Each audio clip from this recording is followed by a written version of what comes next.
हाँ जी। तो पंचकर्म के परिचय की बात करेंगे सबसे पहले। तो देखिएगा, पंचकर्म अपन जानते हैं भाई, इसमें 5 प्रकार के जो है वो कर्म होते हैं। कभी भी ध्यान रखा करो, जब भी आयुर्वेद पढ़ो तो ये दो चीजें आप थोड़ी सी फोकस में दिया करो कि कहाँ पे तो क्रम लिखा हुआ है और कहाँ पे कर्म लिखा हुआ है। ठीक है, जैसे कि पूछ लेते हैं, संसर्जन कर्म होता है फिर संसर्जन क्रम होता है ना।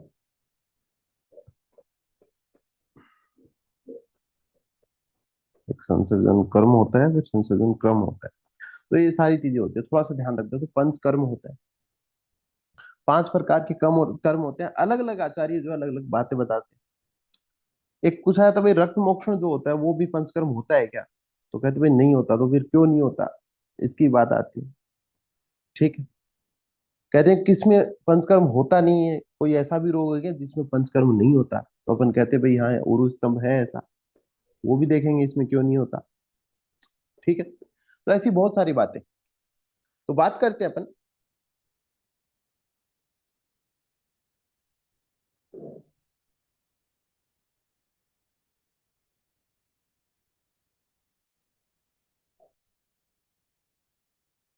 तो बात करते हैं अपन पंचकर्म की। तो सबसे पहले आता है कि पंचकर्म को अष्टांग आयुर्वेद में स्थान नहीं है। इससे बड़ी आप बात आती है कि अपन कहते हैं भाई पंचकर्म तो बड़ा इंपॉर्टेंट है, लेकिन फिर भी इसको कह रहे हैं कि अष्टांग आयुर्वेद में जो पंचकर्म को नहीं गिनते। काय बाल ग्रह उद्वांग शल्य दंष्ट्रा जरावरसान, कहाँ आया? नहीं है। तो कह रहे हैं लेकिन फिर भी जब भी कोई भी अपन रसायन का सेवन करे भले, या फिर कोई भी अपन सभी 8 अंगों की बात करें, तो उसमें जो है पंचकर्म हर में ही निर्दिष्ट रहता है, करवाया जाता है। नेत्रों की बात करते हैं तो भी अपन कहते हैं, है ना, ये स्नेहन करवा लीजिए, स्वेदन करवा लीजिए, वमन करवा लीजिए, नस्य करवा दीजिए, तो बातें आती है। तो कह रहे हैं उसी प्रकार से कि पंचकर्म को अष्टांग आयुर्वेद में स्थान प्राप्त नहीं है, अपितु ये अष्टांग आयुर्वेद के सभी विभागों में इसकी अतीव उपयोगिता है। काय चिकित्सा के लगभग सभी रोगों में पंचकर्म निर्दिष्ट है, केवल उरु स्तंभ रोग को छोड़कर, जिससे इसकी महत्वता, गौरवता और उपयोगिता का बोध होता है। ठीक है, कोई आवश्यकता नहीं है, किसी के पास में बुक नहीं है तो भी आप कंसेप्ट को समझिए कि पंचकर्मा है क्या चीज, या फिर पंचकर्म में अपने को कौन सी चीजें जो है वो ध्यान रखनी है। तो आज अपन बात करेंगे इनके एकदम जो बेसिक बातें हैं पंचकर्मा के बारे में। और इस चैप्टर से जो है पंचकर्म के बेसिक परिचय की अगर बात करें, इंट्रोडक्शन से बात करें, तो एक क्वेश्चन आता है, लगभग मैं कह दूं 5 या 10 नंबर का भी आता है। क्वेश्चन कैसा रहेगा वो भी अपन बात करेंगे। ठीक है, पंचकर्म के अंदर बात करें, जैसे अपन कहते हैं भाई बस्ती जो होती है, बस्ती अपन कहते हैं कि अर्ध चिकित्सा होती है ना, अर्ध चिकित्सा बोलते हैं बस्ती को।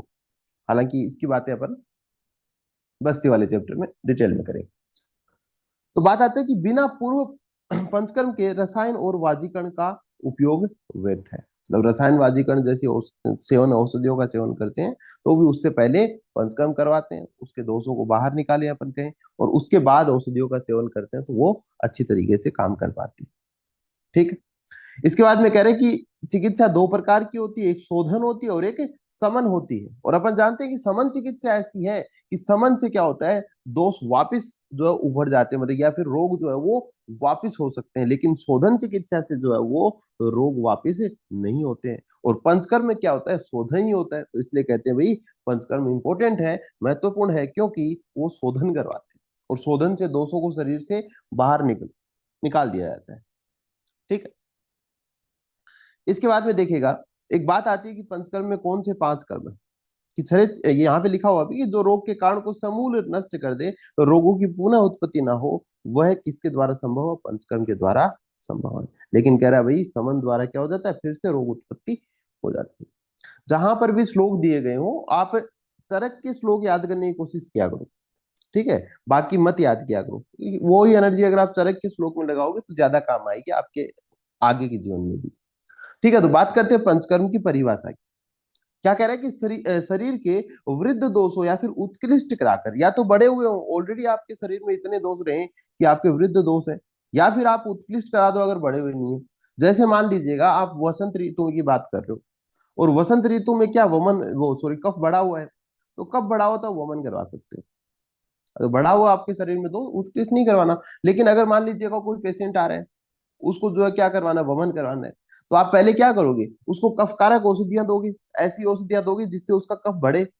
कफ बढ़ेगा तो जो स्रोतस है वहां से जो है वो कफ जो बाहर आएगा कहाँ आएगा, कोष्ठ में आएगा। कोष्ठ मतलब क्या होता है, एलिमेंट्री कैनाल होता है। तो एलिमेंट्री कैनाल के किसी भी पार्ट में आ जाओ, बड़ी आपने कहा भाई स्टोमक में आ गया, तो स्टमक में आ गया तो वोमन करवा दो।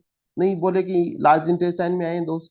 कोष्ठ का मतलब क्या होता है, पूरा का पूरा एलिमेंट्री कैनाल, जहां पे दोष आ रहे हैं वहीं से उसका जो नियर बाय आपको लगे ये वाला पाथ नियर बाय, वहां से दोषों को बाहर निकाल दो।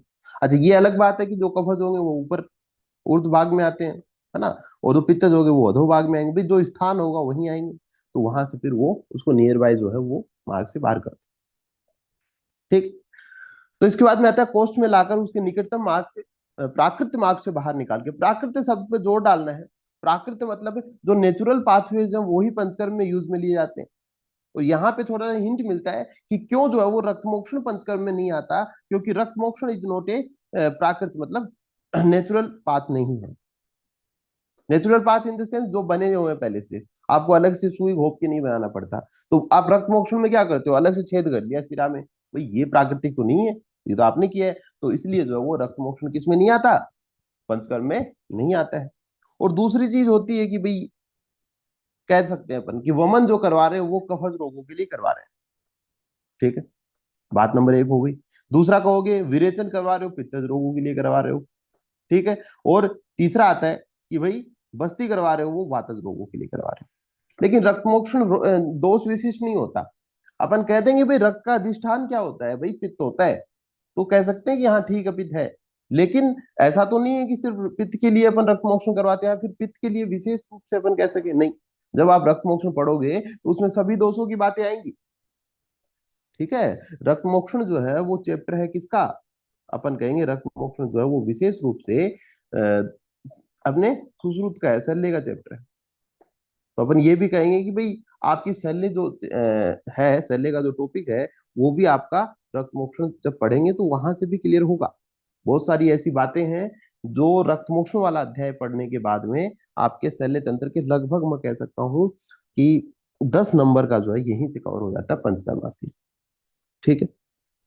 तो देखो, तो कहा कि भाई शरीर के वृद्ध दोष हुए उनको या फिर उनको उत्कृष्ट करवाइए, उनको आप नियरेस्ट पाथवे में लाए और वहां से आपने जो भी आपको उपयुक्त लगा वो वाला आपने कर्म करवाया। ठीक है। और क्या हो गया, दोष बाहर निकले तो क्या हो गया, आपको त्रिदोष साम्य स्थापित हुआ।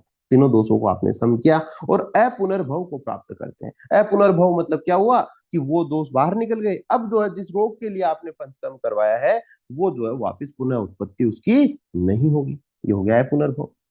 वही चीजें भाई 5 प्रकार के होते हैं, वमन, विरेचन, अनुवासन, निरूह और नस्य। यहाँ पे एक चीज और आती है, आचार्य चरक कहते हैं कि भाई जो शोधन की बात करें, आपने कहा भाई शोधन करवाते हैं, वो क्या है, वो ही पंचकर्म है। ठीक है। तो आचार्य चरक कहते हैं भाई आपसे कोई पूछे कि क्या पंचकर्म सिर्फ शोधन करवाता है दोषों का, ठीक है, आपसे कोई पूछे कि पंचकर्म सिर्फ शोधन करवाता है क्या, बोले नहीं शोधन नहीं करवाता, सिर्फ शोधन नहीं करवाता ऐसे। तो फिर, तो बोले भाई आप अगर अनुवासन बस्ती ले रहे हो तो अनुवासन बस्ती क्या करवा रहा है आपका, रिंगण करवा रहा है। क्या होती है अनुवासन बस्ती, स्नेह बस्ती होती है।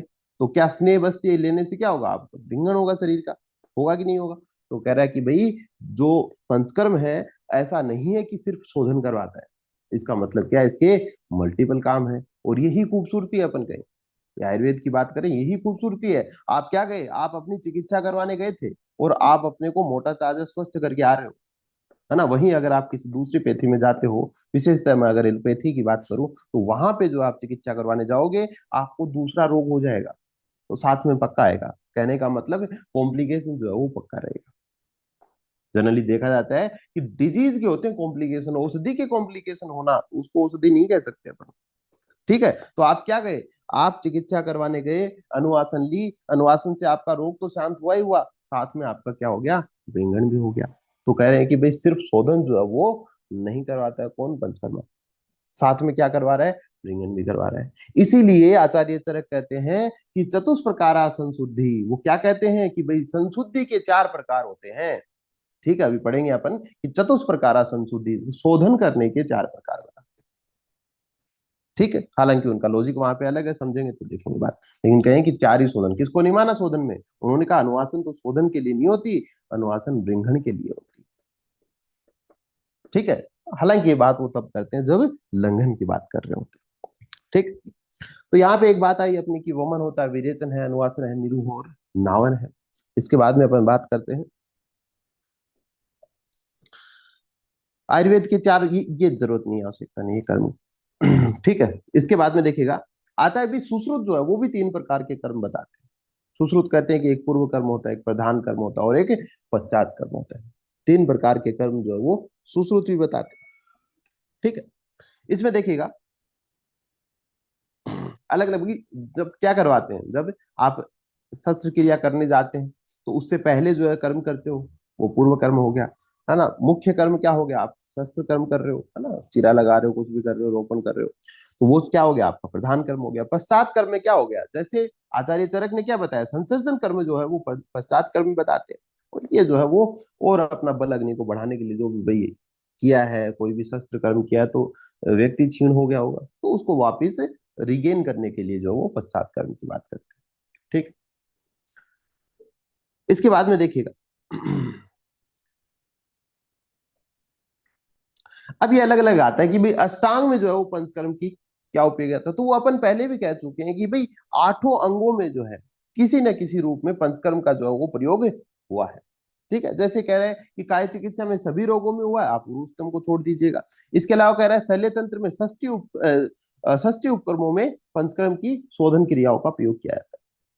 अच्छा, कोई बताएगा मुझे कि 60 उपक्रम बताएं शल्य तंत्र में? ये तो आपको नहीं पता होगा अगर आपने शल्य तंत्र नहीं पढ़ा है। अच्छा, चरक ने कितने उपक्रम बताए?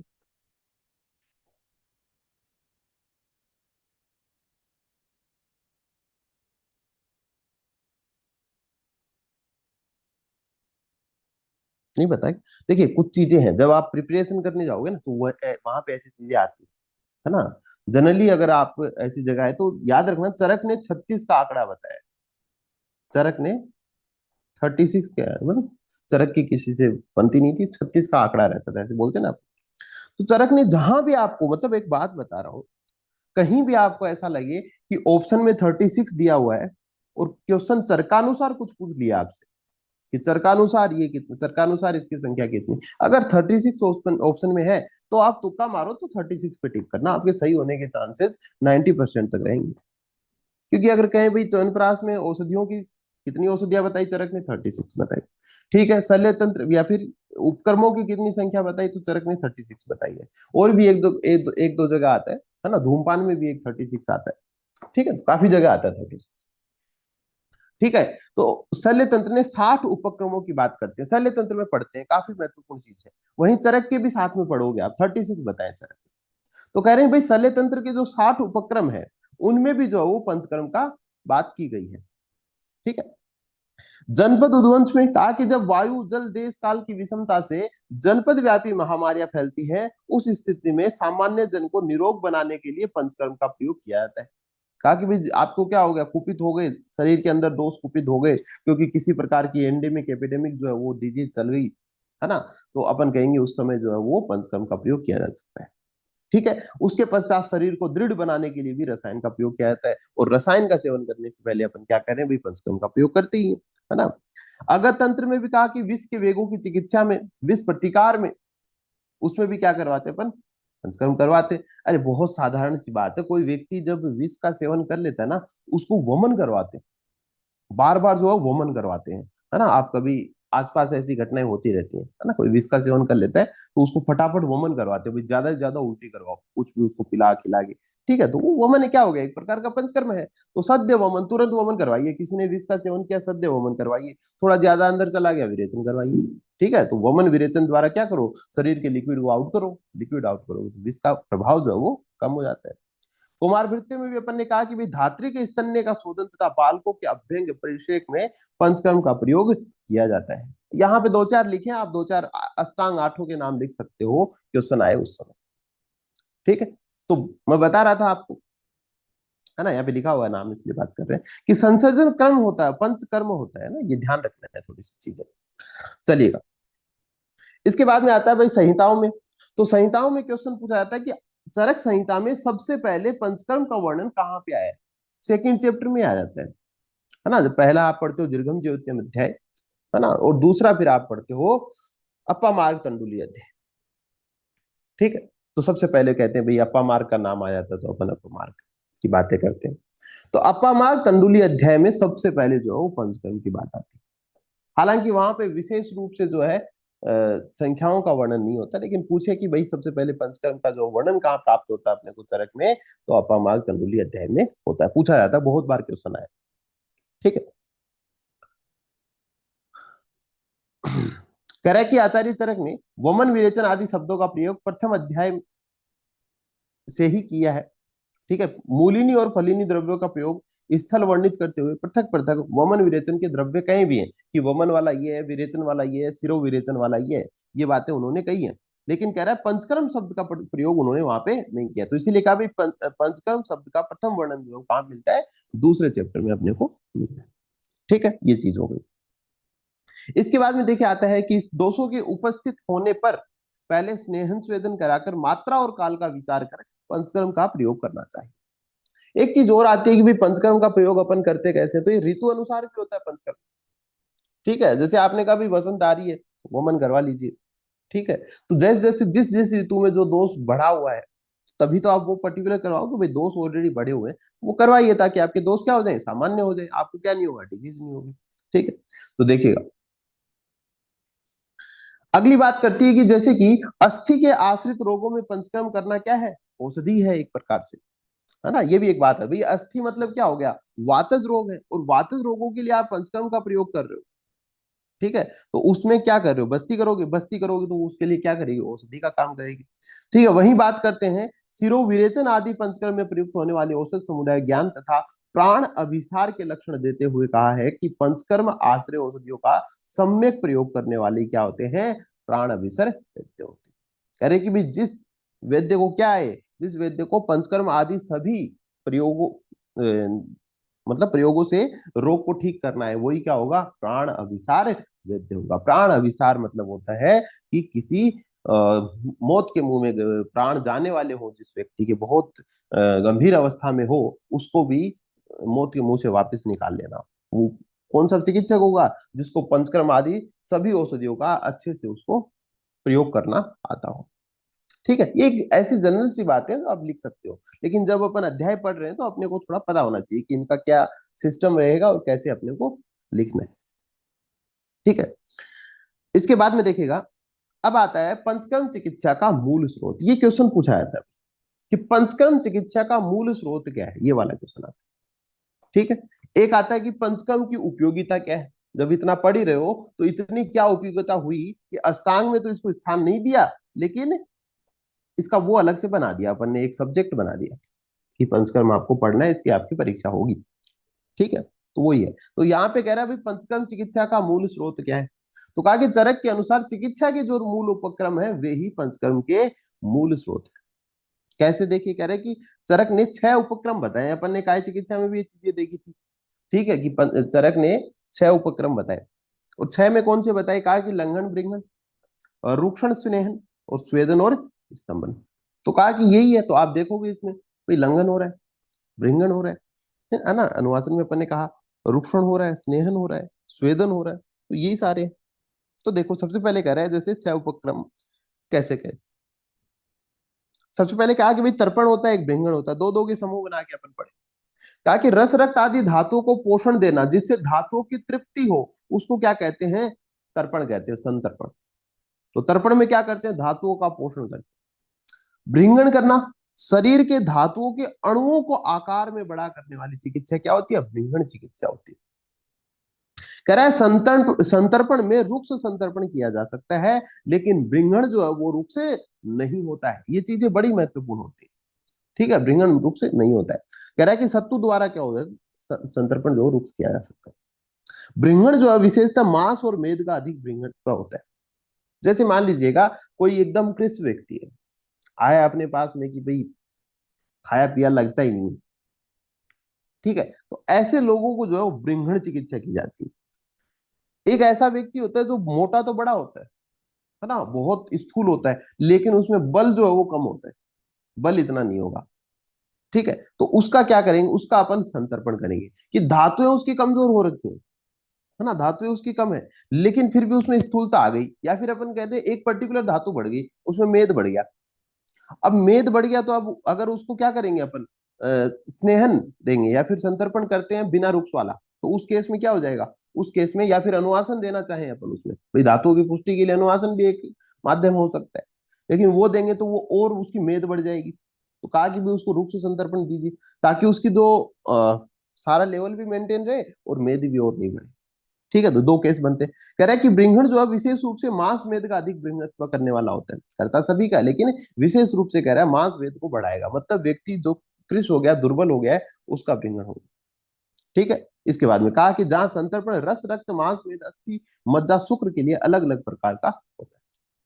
मांस मेद का तर्पण करने वाले ब्रिंघण के अंतर्गत आ सकते हैं, परंतु इससे सभी संतर्पण का ब्रिंघण में समावेश नहीं हो सकता।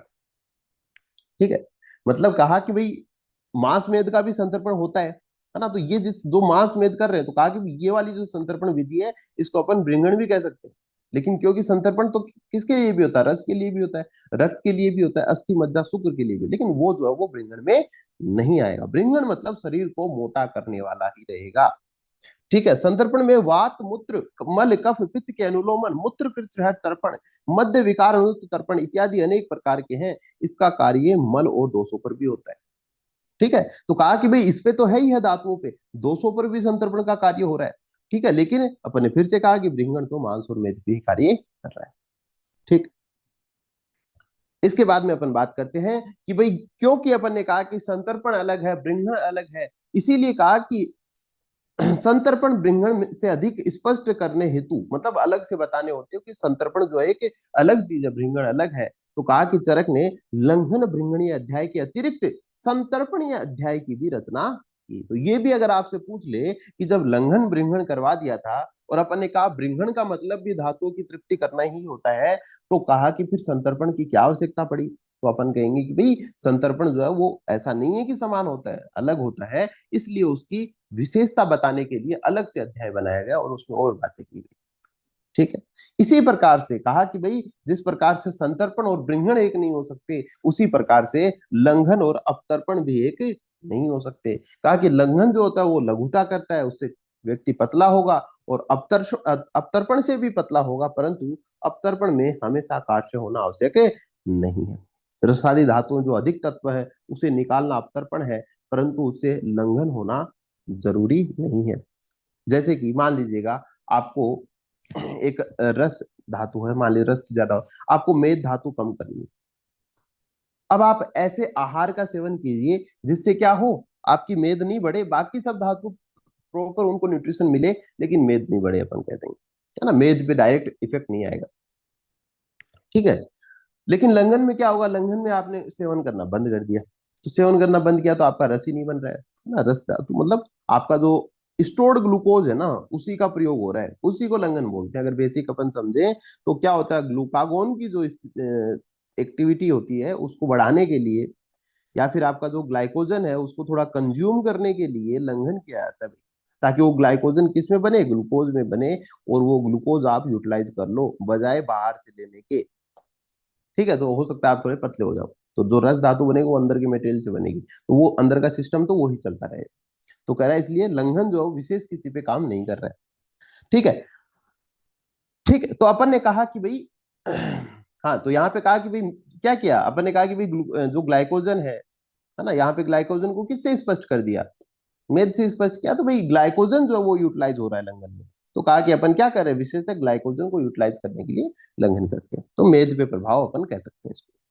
तो कहा कि भाई लंघन अपतर्पण ब्रिंघण समतर्पण कहीं कहीं प्रयोग किया हो तो उसे पर्याय नहीं समझना चाहिए। अब यहाँ पे चीज आती है, चरक ने कहा कि भाई लंघन अपतर्पण ब्रिंघण संतर्पण ये जो चीजें हैं इसको आपको क्या नहीं मानना, सिनोनिम नहीं मानना, लेकिन आचार्य वाग्भट कहते हैं कि मानना है। ठीक है, वाग्भट देखिए क्या कहते हैं, उनका मत देख लेते हैं अपन थोड़ा सा क्या कहना चाह रहे हैं। कि वाग्भट ने कहा कि चिकित्सीय पुरुष उपकर्म को दो प्रकार से मानकर चिकित्सा भी दो प्रकार की बताई। वाग्भट ने कहा एक संतर्पण होता है और इसका पर्याय आप रिंगण मानिए, कोई दिक्कत नहीं है। अपतर्पण कहता है और इसका पर्याय लंघन मानिए, ये बात वाग्भट ने कही है। ठीक है, जब भी आप आगे एग्जाम दोगे ना, जिस भी प्रकार की मको, एमओ की मान सकते हो या फिर एआईपीजीटी की बात कर सकते हो, इनमें जो है ना जनरली पाया जाता है कि अष्टांग के और चरक के तो कभी कभी अगर ऐसा होता है भी, अष्टांग के क्वेश्चन आते हैं 8 से 10, है ना, और अष्टांग लंबी चौड़ी हो जाती है। अपन मानते हैं कि 8 में से 6 किस में से आते हैं, सूत्र स्थान में से आते हैं, जो आप पढ़ते रहते हो, है ना, और 2 ऐसे भी आते हैं जो निदान से आ जाते हैं, या फिर अपन कहें चिकित्सा से आ जाते हैं, अष्टांग के मतलब पूरे आगे से। लेकिन अब उतना व्यर्थ है, आप बहुत बड़ा पढ़ रहे हो, उसमें से एक क्वेश्चन आ रहा है, तो इतना जो है वो मैं कह रहा हूँ वो एक एक्सपेंसिव प्रोसेस हो जाएगा। आप बहुत ज्यादा पढ़ के एक क्वेश्चन सही कर रहे हो, तो वो एक एक्सपेंसिव काम। तो जनरली माना जाता है कि 2-3 क्वेश्चन तो ऐसे होते हैं जो चरक वाले से भी सही हो जाते हैं। तो अष्टांग और चरक में ज्यादा डिफरेंस है नहीं, कहीं कहीं जो डिफरेंस आता है उसको अपन क्या करते हैं, थोड़ा सा स्टार मार्क कर लेते हैं। तो उनमें से ये भी एक बड़ा डिफरेंस।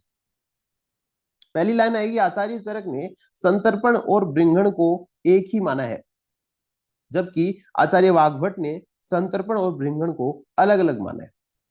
अब ये लाइन ऐसे लगेगी कि हाँ ये तो सही लाइन है, अपन ने भी पढ़ा था कि किसी ने पर्याय माना किसी ने नहीं माना, अब वो कोई किसी भूल जाएंगे अपन। तो ये ऐसी चीजें जिनको थोड़ा सा अपने को ध्यान में रखना है, यहाँ से स्टेटमेंट बनती हैं, है ना, और आए हुए प्रश्न है ऐसी जगहों से।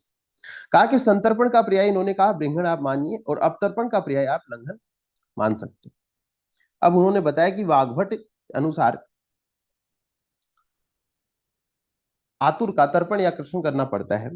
तो उन्होंने कहा कि भाई 2 प्रकार के महाभूत होते हैं, कहा कि अग्नि, वायु और आकाश, जिनको लंघनीय कह सकते हैं, जो लंघन करवाते हैं शरीर में, और कहा कि पृथ्वी और जल, जो क्या करवाते हैं, बृंघन करवाते हैं। अब देखो, वाग्भट ने कहा कि भाई 2 प्रकार की चिकित्सा उन्होंने बता दी, समन बता दिया, शोधन, है ना। जनरली जो है अपन ने बात की थी काय चिकित्सा में, तो यहाँ पे टोटल 12 बताते हैं वाग्भट, है ना। समन कहा कि 7 प्रकार होता है, शोधन 5 प्रकार कह सकते हैं। पूछे तो 2 भी बता सकते हो, 2 ऑप्शन में आएगी समन और शोधन, तो कह सकते हो 12 भी कह सकते हो। कहा कि 7 प्रकार की दीपन, पाचन, क्षुत, तृष्णा, व्यायाम, आतप और वायु।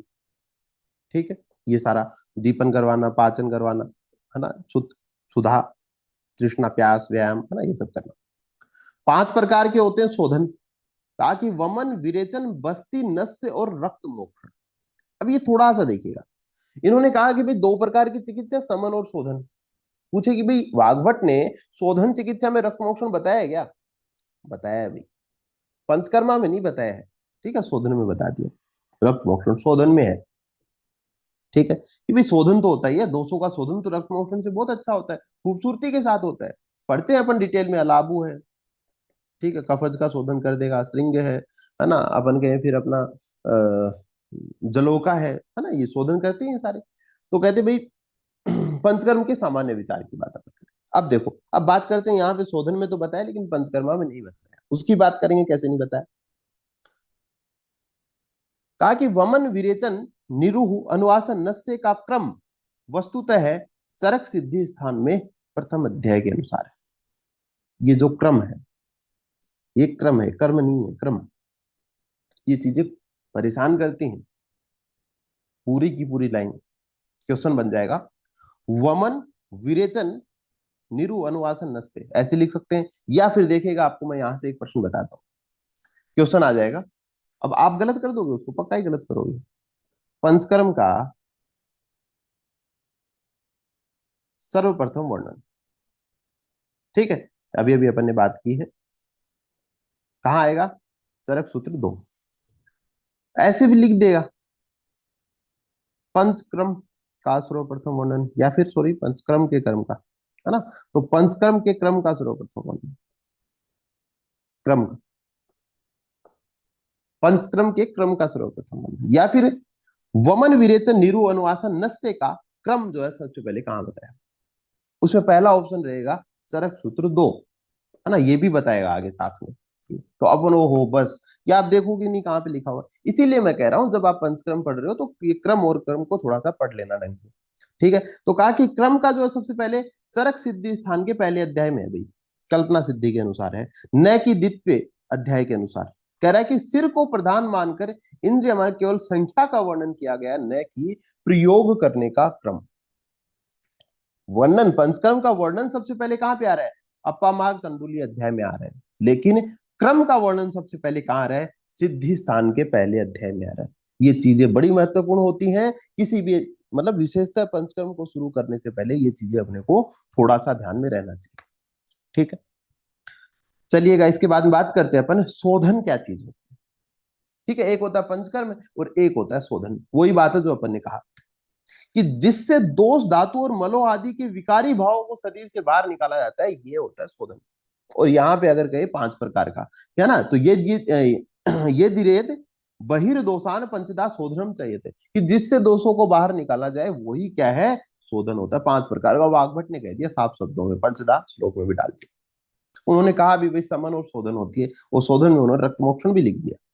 यहाँ पे आता है कि क्या पंचकर्म केवल शोधन करता है, या फिर क्या पंचकर्म केवल शोधन है? नहीं, बिल्कुल भी नहीं है, केवल शोधन नहीं है, क्योंकि निरु के भेद में बृंगण बस्ती आदि, नस्य के भेद में बृंगण नस्य आदि दिए जाते हैं। ठीक है, तो बृंगण नस्य भी होता है, बृंगण अपनी क्या होती है, बस्ती भी होती है, अनुवासन बस्ती जानते हैं। तो अनुवासन बस्ती, समन बस्ती आदि भी केवल शोधन कर्म नहीं करती हैं। चरक ने शोधन वर्णन में अनुवासन को छोड़कर 4 माना। इन्होंने कहा कि चतुष्प्रकारा संशुद्धि, ठीक है, लंघन बृंघन अध्याय में इन्होंने बता रहे थे। हालांकि ये 10 प्रकार के लंघन की बात इन्होंने कर रखी है कि चतुष्प्रकारा संशुद्धि पिपासा मारुत आतपो पाचन उपवास व्यायाम चैति लंघनम, कि लंघन जो है देखिए क्या हो जाते हैं, 4 प्रकार की संशुद्धि, ये 4 हो गया। पिपासा, वायु, धूप का सेवन, पाचन करना, उपवास करना, व्यायाम करना, ये सारे क्या हो गए, 4 तो ये हो गए, 5 6 7 8 9 और 10, 10 प्रकार के लंघन की बात करते हैं। क्वेश्चन यहाँ पे आता है कि निम्नलिखित में से 10 प्रकार के लंघनों में कौन सी चीज नहीं है, ठीक है, या फिर लंघन भृंगी धार में चरक ने कौन सी बात नहीं बताई, अनुवासन को नहीं बताया। चतुष्प्रकार संशुद्धि में किसका प्रयोग नहीं किया गया है, तो अनुवासन का प्रयोग नहीं किया गया। ठीक है, तो ये चीज अपने को ध्यान में रखनी है। ठीक है, ये शब्द इंपॉर्टेंट है, चतुष्प्रकारा संशुद्धि। इसके बाद में ये और टीकाएं भी करते हैं इस पे कि चतुष्प्रकारा संशुद्धि इति अनुवासनम वर्जित्वा तस्य बृंगणत्वात्, कह रहे कि इसमें क्या नहीं है, अनुवासन को वर्जित किया गया। क्यों? क्योंकि वो तो क्या करने वाली होती है, बृंगण करने वाली है। यहाँ पे लंघन की बात हो रही है, बात यहाँ पे बताइए। लेकिन अगर यहाँ पे इस लाइन को देखें तो 4 प्रकार की संशुद्धियां बताई गई है। अब बात आती है कि भाई यहाँ पे जो है शोधन चिकित्सा में तो अपन कहें रक्त मोक्षण है, लेकिन पंचकर्म में जो है वो रक्त मोक्षण न होने के पीछे क्या लॉजिक है, क्या कारण है। तो बात आती है कि रक्त मोक्षण को शल्य प्रधान समझकर महत्व न दिया हो, ऐसा भी हो सकता है कि भाई क्या कारण हुआ होगा, भाई अपन ने तो बताया नहीं। पुराने आचार्य ने कहा कि भाई इसको काय चिकित्सा वाले थे, उधर शल्य तंत्र वाले थे, बनती 2 डिपार्टमेंट वालों में आज भी नहीं है। दोनों अपने अपने को श्रेष्ठ बताते हैं, दूसरे को निकृष्ट बताते हैं। ठीक है, यही चिकित्सा की पेथियों में हो रहा है, वो श्रेष्ठ ये निकृष्ट। तो कह रहा है पंचकर्म में कहा कि भाई ये शल्य वालों का है तो अपन इसको क्यों माने, हम क्यों गिने इनको, है ना, हम तो काय चिकित्सा वाले हैं, हो सकता है ऐसा। लेकिन देखिए बात करते हैं आयुर्वेद के सिद्धांत अनुसार, इन्होंने कहा कि मुख से प्रयुक्त औषधि आमाशयगत रोगों में वमन व विरोचन का उपाय है। गुद से प्रयुक्त औषधियां पक्वाशयगत रोगों में विरेचन व बस्ती उपाय है, और नासा से प्रयुक्त औषधियां ऊर्ध्व जत्रुगत रोगों में नस्य उपाय है। और ये प्राकृत मार्ग है, किसी प्रकार का इनमें अपन ने खुद से कोई छिद्र नहीं बनाया, पहले से थे उनका अपन ने प्रयोग किया। ये सारे क्या प्राकृतिक स्रोत द्वारा ही शोधन होता है। ठीक है, इसमें प्राकृतिक स्रोत, रक्त मोक्षण हेतु ऐसा प्राकृतिक स्रोत नहीं है, कृत्रिम अपने को बनाना पड़ता है, छिद्र अपने को करना पड़ता है। ठीक है, तो ये सारी चीजें हैं। ये श्लोक है, ये पहले चैप्टर का श्लोक है, आपको याद है अष्टांग का, कि शरीर जानाम दोषाणाम कर्मेण परम औषधम बस्तिर विरेको वमनम तथा तेल घृतम मधु। क्या करते हैं वमन के लिए कफ, विरेचन के लिए पित्त, और बस्ती के लिए पित्त, विरेचन पित्त के लिए, बस्ती वात के लिए प्रयुक्त होती है। लेकिन अपन रक्त मोक्षण के लिए नहीं कह सकते कि रक्त मोक्षण इसके लिए प्रयुक्त होता है। अलग अलग अवस्थाओं में अलग अलग प्रकार से किया जाता है। आश्रय आश्रय भाव से कह रहे हैं कि पित्त दोष से संबंधित है। क्यों? क्योंकि भाई रक्त जो है किससे बनता है, पित्त से बनता है, वो है कि भाई पित्त से संबंधित हो सकता है। ठीक, ये चीजें होंगी। इसके बाद में अपन जो है वो शोधन या फिर पंचकर्म का महत्व, ये अपन कल की क्लास में अपन देखेंगे। ये श्लोक आप याद कर लेना, दोषा कदाचित कुप्यंती जिता लंघन पाचने जिता संशोधने रेतु न तेसाम पुनः, कि दोष कदाचित कुपित हो सकते हैं अगर आपने लंघन और पाचन से उनको दबा दिया गया है। ठीक है, कि दोषा कदाचित कुप्यंती जिता लंघन पाचन, जिनसे आपने जीता है, किससे, लंघन और पाचन से, जिता संशोधन हेतु, जिसको आपने जीता है किससे, संशोधन से, तेसाम न तेसाम पुनरुद्भव, वो जो है वो वापस उत्पत्ति नहीं करेंगे। श्लोक याद करना, पंचकर्म में जरूर लिख के आना है, बड़ा इंपॉर्टेंट श्लोक है। ठीक है, याद है तो बहुत अच्छी बात है। अपन कल जो है यहाँ से अपन शुरू करेंगे। ठीक है, चलिए।